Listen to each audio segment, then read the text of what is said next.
So we are chatting makeup, skincare, beauty, midlife, intuition and confidence with my guest Tahira Herold this week, and she has been a very renowned makeup artist in the TV and film industry, working with many celebrities for many years, and she still does that, but she now focuses on coaching women in midlife, creative entrepreneurs.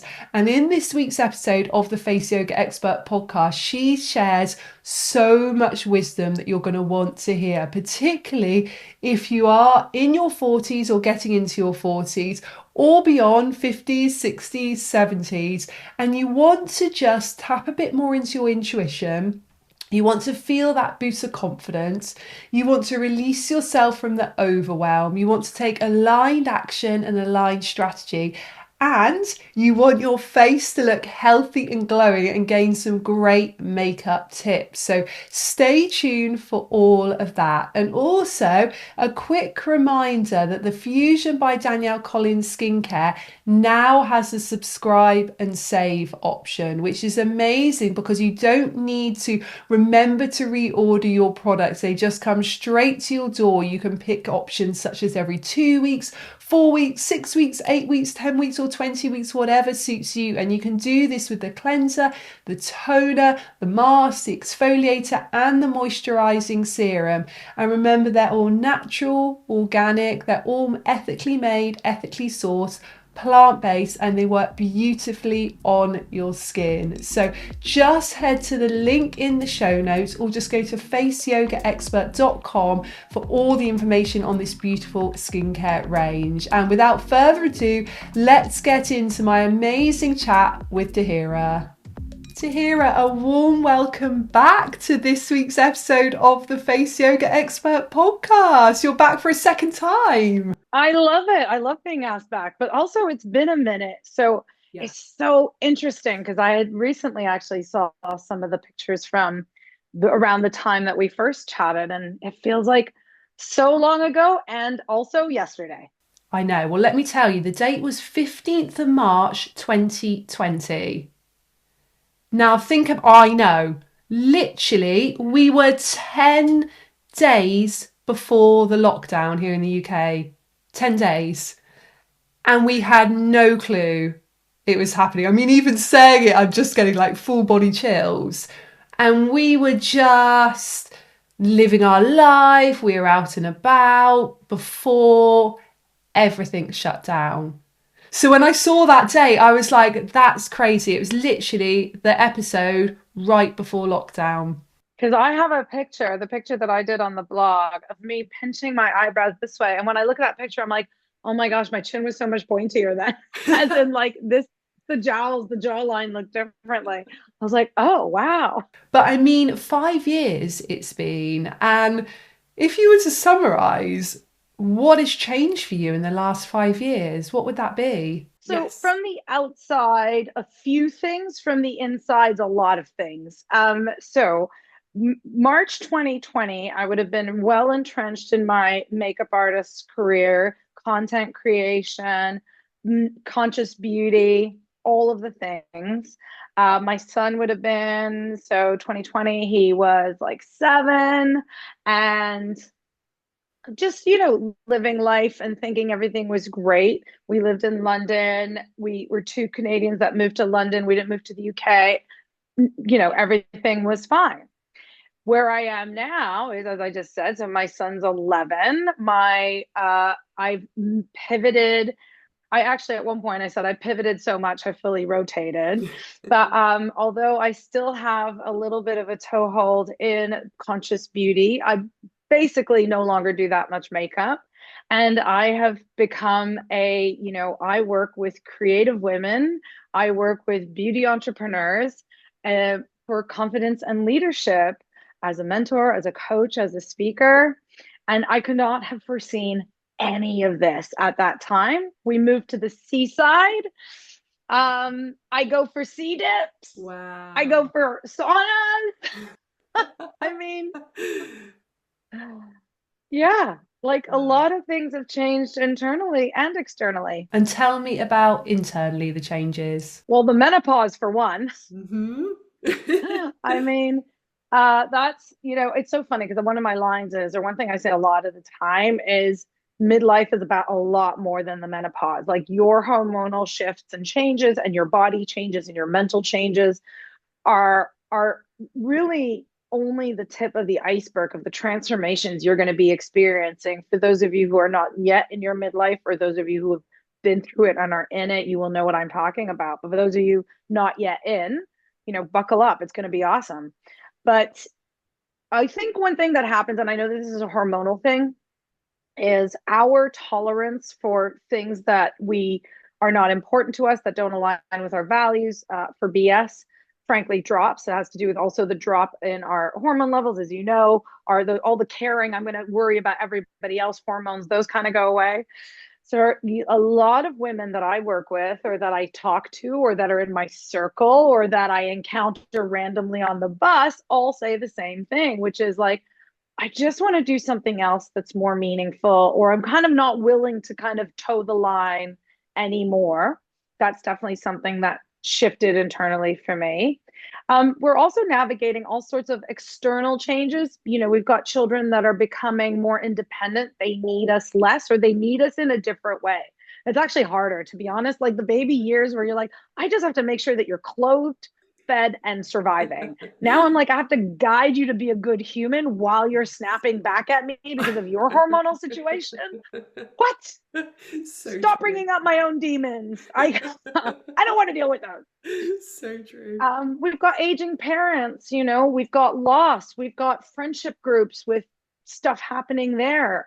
Maybe then also a lot of people tend to move. I think maybe their children are growing older, their parents are growing older, or they're deciding to make those big moves. I know a lot of women who've left corporate to start their own businesses, left one business to start another, or decided to add, like the people that tend to be in my world are always, purpose led, like you, purpose led, heart led women who maybe have a business already or a service they provide, and they want to open that up to a different way, maybe in a way of mentorship, or they want to start their own podcast, they want to inspire.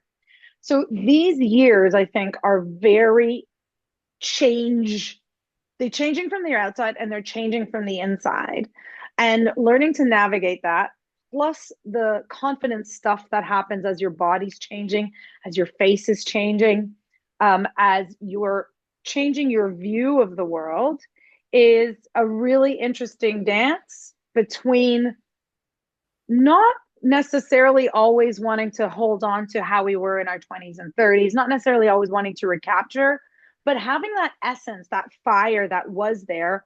Or alternatively, if you spent your 20s being very afraid of what everybody thought, kind of being like, actually, I don't want to be that person anymore.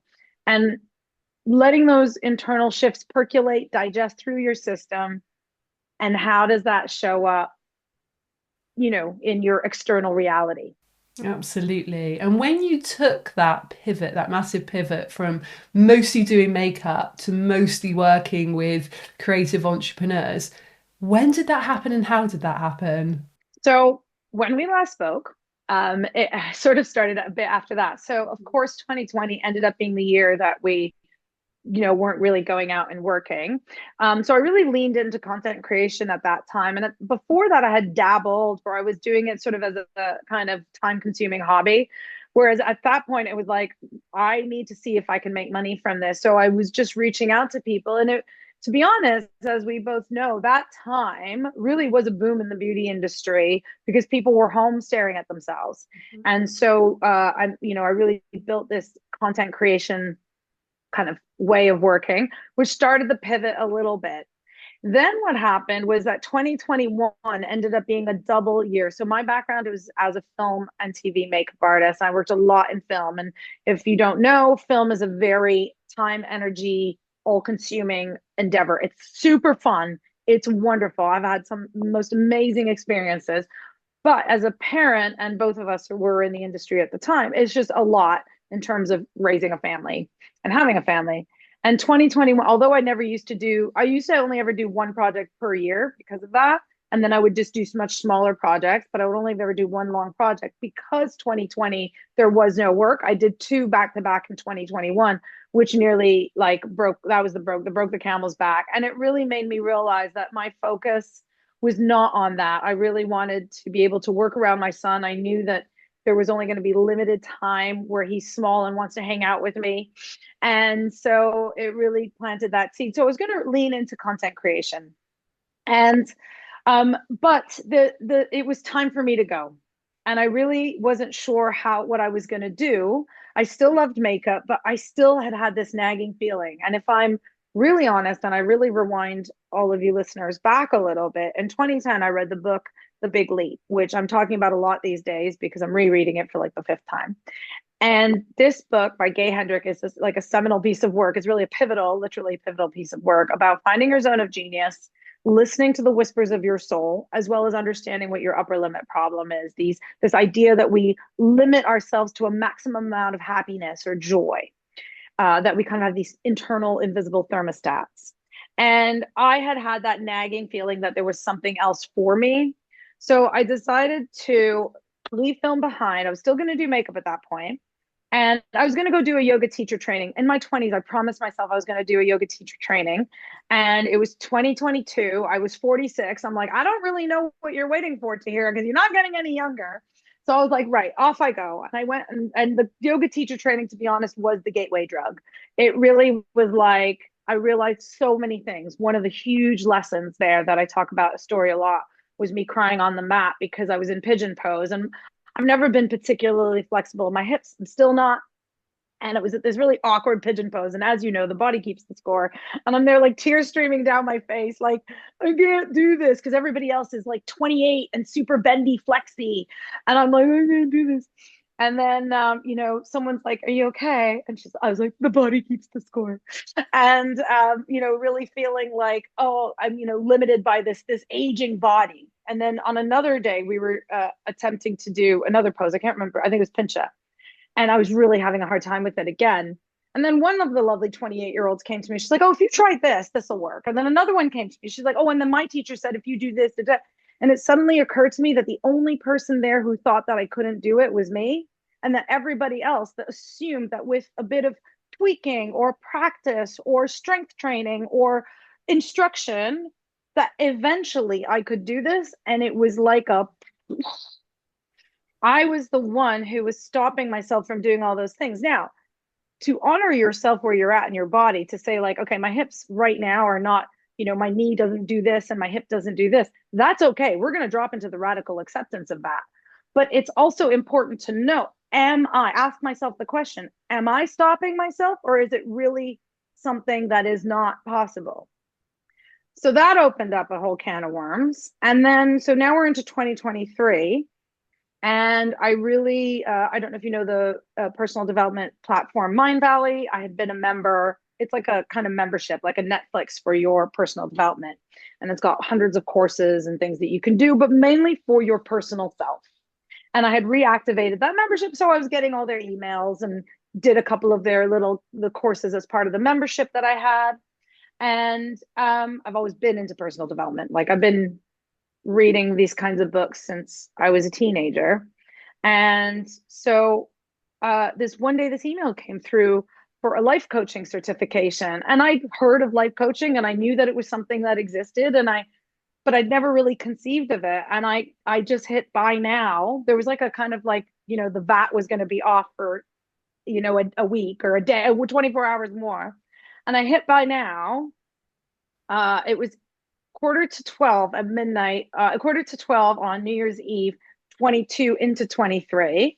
And I saw this email and I didn't tell anybody. I hit buy now, put it on the credit card, and was like, I don't know, I'm going to figure this out later.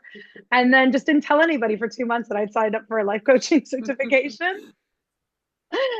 Until a few weeks later, I was talking about him. I was like, so I've signed up for this thing. I've signed up for this 4-month course. And so I did my certification. And by the second course, I was like, oh, this is what I'm supposed to be doing. I just knew I was exactly where I needed to be. And then it just followed on from there. So 23 was when I really started my business. I got my certification. I continued my education in terms of how to start a business. Because as a freelancer, if any of you out there are freelancers, there is quite a different mentality between being a freelancer and a business owner, and that has been a huge learning. And then just, really leaning into different kinds of mentorships to be able to work with women in midlife who have a mission and a message to share, and who want to impart that and just uplift other people's lives with their services, with their stories, with their talents, with their skills. And it's just so much fun. That's the main thing, that it's fun. It's fun, you're living your purpose, you're doing something that suits your lifestyle, and you're making a difference. You're helping people. And I'm really intrigued to know, as you talk us through all of that, what is it that the people that you work with need help with the most? What's the sort of most frequently asked question you're getting? So, really, it boils down to confidence. And I use that as a really broad term. Fundamentally, actually, what it is more self trust and self belief. And have worked with incredibly successful women.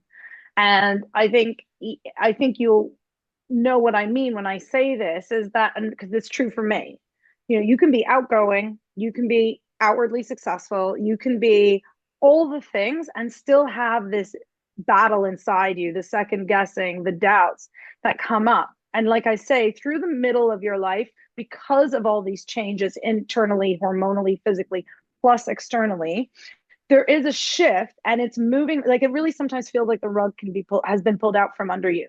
Everything you knew and thought and believed in might not suit where you're at anymore. And it's just that pivot, that shift. I just wrote a post yesterday about, one of my clients, when she came to me, she already ran two successful businesses. And it was just about a different way of approaching things. She wanted to create something that was much more heart led, much more really in service of the people in her field of expertise, but really in service. And sometimes, and also wanting to do it differently this time. I always talk about pulling up to the person you want to be rather than pushing away from the person you don't. And I think a lot of our 20s and 30s are spent running away from the fear of the discomfort, or I've got to make this work, because there's a soupçon of survival mode there. Whereas there's an intentionality that comes, a decision. It's like, I want to decide that when I go forward, as I go forward, I want to have real self-trust and self-belief. And also, it's to expand it bigger. So in general, what they're doing is going to be wider stage. It's about visibility. It's about showing up as the expert. So maybe you're very competent, but now being seen as the expert, being visible, putting yourself out there, going on stage, doing public speaking, or writing a book, or sharing, that is vulnerable because it's new, because it's different. Maybe you haven't done it before, or even if you have, maybe this time your message is closer to your heart, and that feels vulnerable. And it's unpeeling the layers of maybe conditioning, programming, experiences that have maybe taught you to act, behave, and think and feel in a certain way, and just coming back home to that person that you always were without all those layers. Definitely. And how do we let go of that fear that can often stop us from reaching those goals and stop us from really stepping into the most aligned, confident version of ourselves? So I love this question. And because I don't think it's about letting go, it's about letting be. And I really talk about dancing with your self doubt. I talk about even the other day, I'm like, actually, like, and what you have to be able to do is willing to be a beginner, willing to change, and willing to kind of see where maybe you did something wrong, and being willing to make mistakes. So the I was saying in a talk recently, stop trying to arrange your life so that you're not making mistakes, because the faster you fail, the faster you learn, the faster you move forward. So if you trust that no matter what the outcome, even if it's the one that you didn't like, or the one that you didn't want, or the one that you didn't plan on, is still the best outcome for your progression to where you want to go. If you trust that, if you can lean into the trust, as like puke inducing as that might feel, as stomach churning as that might be, if you can just trust that you're going to do it anyway, that's one way to dance with it. And understanding that the fear and the doubt does not mean you are not prepared. It's your human, physiological, experience of doing something new, of doing something different, of stretching into a place and a space that maybe you haven't before. So when you're feeling that doubt, when you're feeling that fear, allow it to be and just be like, hey, Tara Brach in Radical Acceptance talks about inviting the Mara into tea. I always say, invite that doubt in. Be like, hey, doubt, come on, sit down. Come have a nice tea with me. What do you want to tell me? What do you want to tell me? Okay, you want to tell me that this is scary? All right, you want to tell me that I may fall flat on my face? Awesome. Should we go do it anyways? Okay, let's go. And it's this idea that the fear is not trying to stop you. It's just trying to remind you of your humanity, or remind you that what you're about to do is going to make you change and create new neural pathways that just need to grow. They just need to grow. Yeah. And once you've done it a couple of times, it's just going to get easier. Definitely. And feel the fear and do it anyway. Invite it in. I love that. Invite it in, have a cup of tea with it, have a chat, then go do it for sure. And it really is about that combination of mindset, but also aligned strategy as well. I often talk about how those two things need to go together because we can get really stuck in one or stuck in the other. So we can either be doing too much of the doing, maybe it's not aligned strategy, maybe it's just doing, or we can get stuck into the learning and the self development, but not actually putting the strategy into place. So it's always about those two things coming together. And how do you recommend that we actually bring those things together, the mindset and the strategy? Amazing. That's right. Because I love mindset, energy, and strategy. So I think there's always going to be this way where you're working on yourself, which is why I really got into tapping as a modality. I find it so quick, so effective. And it like I am a doer. Like it makes me feel like I'm doing something. Like I love journaling, and I think there's seasons, right? There are seasons where you're going to need to learn. I'm an experiential learner. So I definitely like one thing I've noticed with all the courses, with all the certifications, the masterminds that I've always been in, I'm applying as I learn. So I'm making loads of mistakes quickly, which has allowed me to sort of, in a way, move faster. Everybody's different. Some people need to finish the course and then they're going to apply stage by stage, step by step. And it's really having this awareness. So, are you stopping yourself because you're scared, or you're stopping yourself because you want to have a clearer, integrated understanding? I have this like free Telegram channel called the Radiant Room, and I dropped this audio riff the other day, and I was on my way to a networking event, and I was really tired, and I could have not gone. And it's understanding the difference when it's your mind telling you, like, don't do something because you're tired, or don't do something because it's scary, versus your heart and your instinct saying, don't do something because this is bad for you. And so I really had to drop in. So it's the self awareness piece. That's where you want to start integrating. Is it strategy? Is it energy? Is it mindset? Like the self aware, like ask yourself the question. If you have to do it out loud, do it out loud. I kind of had to be like, okay, what am I feeling? What am I thinking? Like, this is an endless journey. There's no arriving, right? There's no, oh, she's the coach and she's got it all figured out. No, no, no, no, no. We're all human here. We're all just learning and going and growing. So when you're not sure if you're stopping yourself from doing something because it's a genuine instinct, like this is bad, like computer says no, your body will feel it. You'll feel it in your body, you'll feel it in your heart.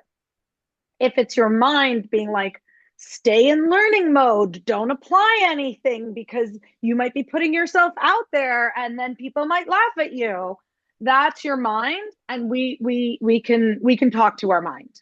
We can have a discussion with our mind. We can have an interaction. And so I would say definitely also from a strategy point of view, there can be this place where exactly as you say, you're just in the doing, but you're not taking aligned action. And I talk about this, and it's a terrible example, but it's the example of the person drowning. It's the idea of you're just flailing in the water, making loads of movements, taking loads of action. You're scrolling on Instagram, researching what other people are doing. You're taking course number 672 because you don't feel expert enough. You're journaling about how you don't have clients, but you're not calling anybody to see if you can get a client. And so you're doing all this action, activity, But really, for the drowning person, the best thing they could do is take a deep breath in, lift their hips, spread their limbs, and float. And that's what ease feels like. So it's the targeted action that can be scary, that can feel really insecure. But journaling about how you don't have clients is not going to get you clients. Calling someone and having them say no is how you get the word out there that you're open to receiving clients. And then they can say something like, no, thank you. This is not for me right now, maybe later. No, thank you. This is not for me. I have a friend. Yes, actually, thank you so much for telling me you do that now because I've really been challenged with this, that, or the other thing. And I'd really like your services. But if you don't ask, you don't get. But that's a lot harder than sitting at home journaling about how you don't have a client and how you're super sad. Yeah, it is. It's scary. But it's always worth thinking, what is the worst that can happen? We get rejected. Okay, we move on. Simple as that. And I'm really interested to know actually how you apply everything you've talked about, particularly when it comes to confidence and intuition and being in midlife, to your wellness and your beauty and your skincare and your makeup. And actually, this is partly a personal question to you, but partly actually a general question that you can perhaps give advice to my listeners, and actually how we can start tapping into our own intuition and boosting our own confidence when it comes to our skin and our beauty, because I know that's, of course, your other area of expertise. Mm-hmm. Oh, thank you. I love this. I was on an amazing talk the other night with Jenna Makiochi, I think is how you pronounce her last name. She was talking about immunity, and we were talking about this idea that I feel that sometimes we outsource so much of our power and our knowing, and we feel like we don't know what to do because we're bombarded with information, and we have outsourced that expertise in terms of sort of very basic things like what should I wear? What should I put on my body? What should I drink? What should I eat? Right. So I'm not talking about expertise in terms of business consulting or coaching or something like that. I'm really talking about some of the basics. Now, in terms of your skin is going to be changing in your 40s. It's in fact, it's going to be changing every single day of your life, to be fair. But this is a time where we really notice a lot. So my advice would always be find a couple of experts that really resonate with you. Maybe they have the same skin type as you, maybe they're the same age as you, maybe they say they have the same heritage as you, same they live in the same country as you, so they have access to the same products. So that's one thing. Learn from them as you would a book or a podcast or anything else, but then use your own discernment. Go back to trusting yourself, like your body knows. So, for example, like one of the key things is we know that happens in these years is the dryness. Like everything gets drier. We're losing water, we're losing collagen, we're losing oils. So, for example, if your skin has changed and you're now experiencing maybe new types of redness or sensitivity, definitely be consulting an expert, looking to that. But fundamentally, you need hydration. So we're eating healthy oils, we're drinking lots of water, we're eating cucumbers, lots and lots of cucumbers, things that hold water. We're hydrating from the inside. We're trying not to do too many, things that we know aren't, like we're trying to sleep and we're trying to eat more whole foods and so stuff from the inside. And from the outside, really leaning into skincare. My thing is always going to be skincare over makeup every single time. Using simpler routines, using brands that are using ingredients that we resonate with. So I'm not saying that, there's only natural beauty. My personal preference is always a conscious beauty, people or brands or companies who are either giving back to communities, are trying to make sure that they're not extracting from the planet, and this doesn't always mean using natural products, because sometimes lab made ingredients are less harmful, less damaging, less extractive. So there's room for everything. Really looking into those brands that you feel are upholding the values that are important to you as a person. Face massage every day of the week and twice on Sundays. And really interesting. So from a beauty point of view, which I found really interesting, from the age of like 35, I did not use a face cream. I did not use a moisturizer. It was only face oil. That's all I needed. Serums for sure, but really face oil was enough. And sort of 42, 44, things I was like, I used to use different kinds of oils, oil blends, and like my skin would feel dry like 3 hours into the day. And I was like, what is happening? But if I tried a moisturizer on its own, even quite rich ones, the water content would evaporate and I'd feel that surface kind of pulling dehydration. And it just turned into I need an oil and a moisturizer, or an oil based serum and a moisturizer. It is just so I had to listen to what was happening on my face, not what other people were saying necessarily, or not what was. So really tune in back to that self awareness. Like, ask yourself the question, recognize that you have an expertise over your own hair, skin, body. And then from a makeup point of view, I mean, look, everybody gets to do whatever they want. I feel like these ideas that there's rules, I want you to be happy. It's only makeup. If it makes you happy, do it. If it's got blue sparkles in it and it brings you joy, go. Because this is the one time in your life that you're gonna, like, you have this one life that you're gonna remember. Like, have fun with it. I tend to be quite minimal. I'm kind of a modern basics kind of gal. I used to wear lots of colorful eyeshadow and so on, but I quite like clean skin, bright lipped, fine eye. What I'm wearing now is kind of, I love this look. It's also easy. We have families, we're busy. I like something like, if my makeup takes me more than 4 minutes, it's not going to happen. Sunscreen, sunscreen, sunscreen, sunscreen, sunscreen, sunscreen. And when you're done, put more sunscreen on. That's definitely part of your beauty routine. But really looking to experts, whether it's books, podcasts, videos, whatever format they arrive to you in that you resonate with, but then also asking yourself, like, what is working for you? And being also willing to be like, that didn't work for me. I know it can be a bit of an expensive endeavor sometimes. That's why you want that expert knowledge or guidance. But don't just go with the lovely girl in the shop said, or because like the term bestseller doesn't always appeal to me, because I'm just like, that means you just have really good marketing dollar behind it. It doesn't necessarily mean it's the best product in your range. So true, so true. And do you have sort of three guidelines? And I know you wouldn't be someone to give rules necessarily, but three guidelines for us in our 40s, for makeup in general, I guess, sort of any tips that can help us just feel the best version of ourselves. And that's definitely what I'm about. I'm not trying to look like I'm in my 20s or my 30s. I just want to look fresh and healthy and energized for the being in my 40s, for the age that I am. I love it. Okay, so first of all, I love skin. I mean, I think there's been so much sort of emphasis on like flawless or perfect skin or whatever. And I'm like, no, come on, people. Like, you can't see them now because of this camera, but I have a little freckles. So I love a sheer foundation or a sheer base or a tinted moisturizer with SPF that allows whatever's happening in your face to come through. I think it looks softer fundamentally. And a little trick, like if you can get away with putting the makeup more, say, in the middle of your face and then using a clean sponge or a brush to take off the edges, it makes it just look like it's your skin. It tricks the eye, and you take a little bit off the tip of your nose. And unless it's like you've got a really red nose, if you kind of fade, so imagine like the thickness, the bulk of the product is in this central bit, and you let it fade out towards the edges, it actually tricks everybody into thinking that it's just your skin and you're not actually wearing makeup. So I love seeing skin. So if you've done your really good skincare, you've moisturized. I love a bit of radiance without it being too glowy. So you can be strategic about this. Like, I don't mind an overall glow. Some people don't like it. So then I love cream-based products in non-highly movable areas. So this is what that means.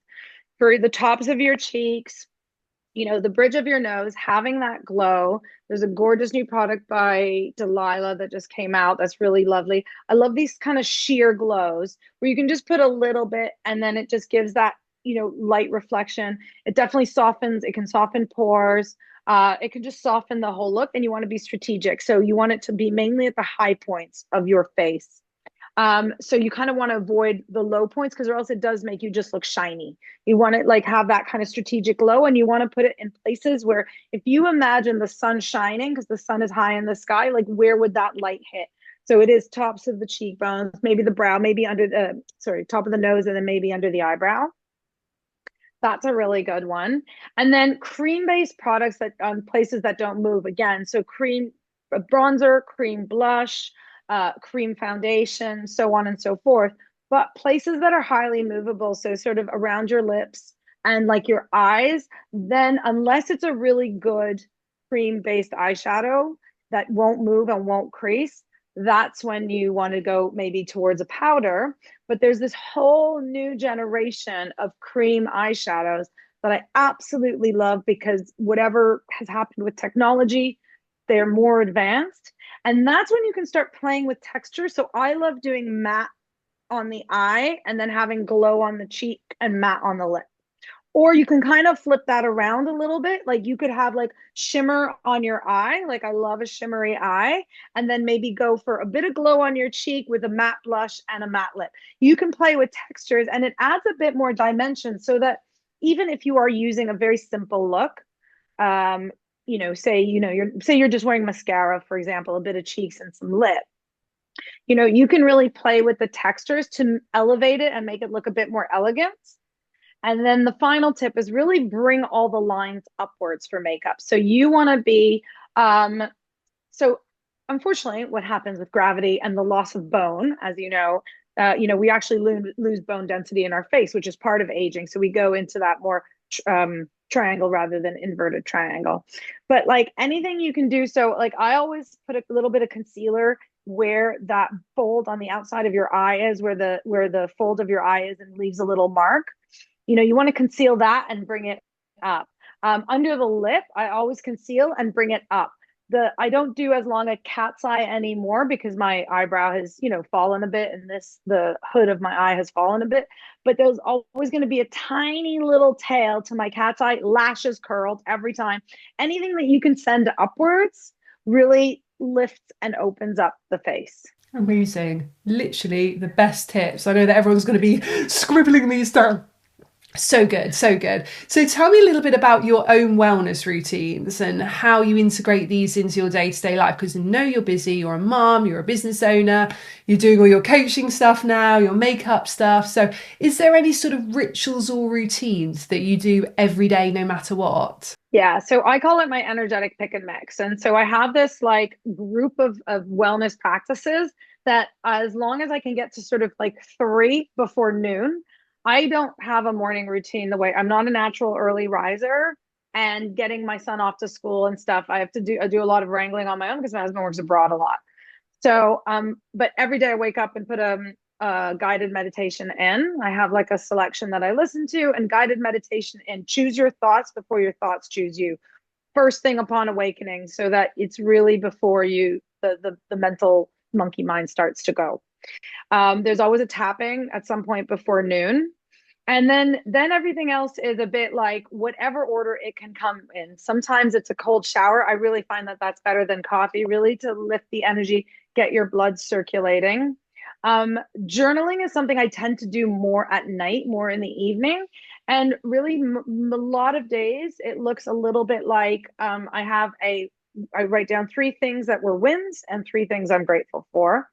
But sometimes the journaling is more something that I'll feel myself like mulling, and then it's something that I pick up. I'm really trying to really focus on more movement, because I can very easily sit at my desk and be creating content, writing emails, writing things all the time, and getting into that strength training that is good for midlife. So making sure I'm getting to the gym. I'm loving aerial yoga. I do aerial yoga locally. Hanging upside down is the new flex. I love it. It's so good. And really, I find that taking pauses in the day is like, I have a lot more structure when school is on. Like that's very helpful because I know like between this hour and this hour, the time is mine. But so maybe making sure that, that's why sometimes like a midday 10-minute meditation is actually sometimes really good. Or some of the there's a mastermind group I belong to that like on a Monday we'll meet at 1. So I know I'm going to have that growth time that is really important to me in that time.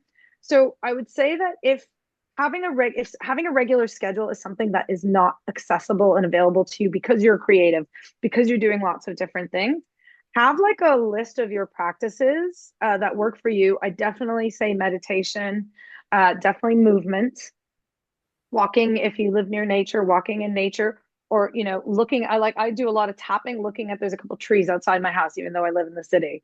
Just looking at nature. And try to incorporate those into your morning. So if that it's like a not if a routine feels too restrictive or just doesn't work for your life, really committing and being devoted to your practices for your wellness, for your well-being, because you want to treat this like vitamins. This is not like a painkiller, it's a vitamin. These are the things you do to support yourself like a supplement rather than an emergency like break the glass in case of emergency. Box breath is one breath work or box, but box breath is the easiest. That's really a kind of classic. You can do that anytime. The effects can be cumulative, or you can use it in the moment of stress. That's a really good one as well that I enjoy. And if you were to share finally one top tip for inner peace, what would that be? Oh, I think instinctively the top tip for inner peace is stop arguing with reality. So that's from Byron Katie. If you can argue with your reality, but you'll lose 100% of the time. This concept of radical acceptance laid out in Tara Brach's book called Radical Acceptance has really been a game changer for me in the last 2 years. And it really is accepting what is. So it doesn't mean tolerating that things that are unacceptable or things that you don't like. You can choose to change those and have agency over those. However, it does mean that sometimes things are just happening. Like my body is changing, my hormones are changing. I can fight that. I can be angry about it. I can be sad about it, but it's not going to change the outcome. So, dropping into that radical acceptance of what is, maybe today is not a super energetic day. And I really wish it was because I've got this enormous to do list. Okay, today's not an energetic day. If I accept that today is not the high energy day, what can I do? What can I do to support myself? What can I do to move through this list that actually has to happen? What can I do that to be really forgiving? And I think self-compassion, forgiveness, self-awareness, and radical acceptance are really a key to inner peace, because when you fight reality, when you're fighting what is, you're going to just be in this battle. When you're fighting that doubt, when the doubts are coming in and you're like, I don't want to have doubt, I'm not having doubt. No. You're not accepting it and actually showing that doubt a bit of love and being like, I welcome you in. I don't feel super comfortable with you, but I welcome you in. You reduce that stress, that strain, that strife, and that really helps with that kind of more easeful, peaceful flow. Absolutely. And remind us again the couple of books you've mentioned with us today, because you've talked about a few, and I know that people are going to say, what are they, Danielle? So just remind us, there were 2 or 3 titles you've talked about. So for anyone, if you're listening to this in the future, feel free to always reach out, because I do have a recommended reading page on my website for this very reason. But the first part, and like I read so many books. It's not even all the books I've read. These are the ones that I think really move the needle forward. Okay, go for But it. so the first book I mentioned was The Big Leap by Gay Hendricks. It's a I'm writing this fantastic down. book. Yeah. Radical Acceptance by Tara Brach Mm-hmm. is another incredible book. The work of Byron Katie. So there's The Mind at Home with Itself, or I think, what have I got about Loving What Is? Those are two big Byron Katie books. Byron Katie, actually, I would recommend watching her YouTubes. Like her watching her do the work. She has this process of questioning called The Work. That's incredible. Those are, and then I would always recommend as a starting point, I really recommend this to everyone, and I send it to people all the time, is The Universe Has Your Back. I really think that Yeah. classic Gabby Yeah. Bernstein is a great starting point. Maybe you're not so familiar with self-help or personal development books. And it's a great kind of starting point to understand trust and self-trust and trust in what's happening. It's so good. Yeah, that I mean, great. Yeah, amazing. I'm actually re-listening the audiobook of Super Attractor, Gabby Bernstein's Super Attractor at the moment. It's so good just to well, for me, I really find that audiobooks work well because I'm either driving or walking a lot of the time. So actually I can just listen and learn as I go. So that's another top tip. If you're thinking, how am I ever going to get through all these books? Do it as an audiobook. Yeah, I'm listening to The Brain at Rest. Oh, okay. The Brain at Rest. I'm going to put all these in the show notes because I think that people are going to want to dash out, buy them, read them, listen to them. Love it. Yeah. Tahira, thank you. And how can people reach out and contact you and connect with you? So I always wonder which ones to share because now I have two platforms. So Beauty by Tahira or Tahira underscore makeup on Instagram, or if you're really interested in conscious beauty tips over 40. But really, it's all about Balance by Tahira. This is balancebytahira.com as my website. Balance by Tahira is my Instagram, and also I'm Tahira on LinkedIn. And Balance by Tahira, I have a free confidence tapping. So this is a tapping that you can do at home. I've got a mini self-study course available right now with a tapping library, which helps you uncover some of the stories that have been stopping you. It's a series of meditations, and it's just really juicy and gorgeous. So really recapturing or connecting to yourself to feel more confident. So there's ways to find me, but Balance by Tahira or Beauty by Tahira, you'll find me. Love that. Tahira, thank you so much. And you'll have to come on again. We won't leave it as long as 5 years this time. Absolutely. I would love that. And thank you so much. And thank you for all the work you do. You're so inspirational. And we just appreciate you so much. So thank you.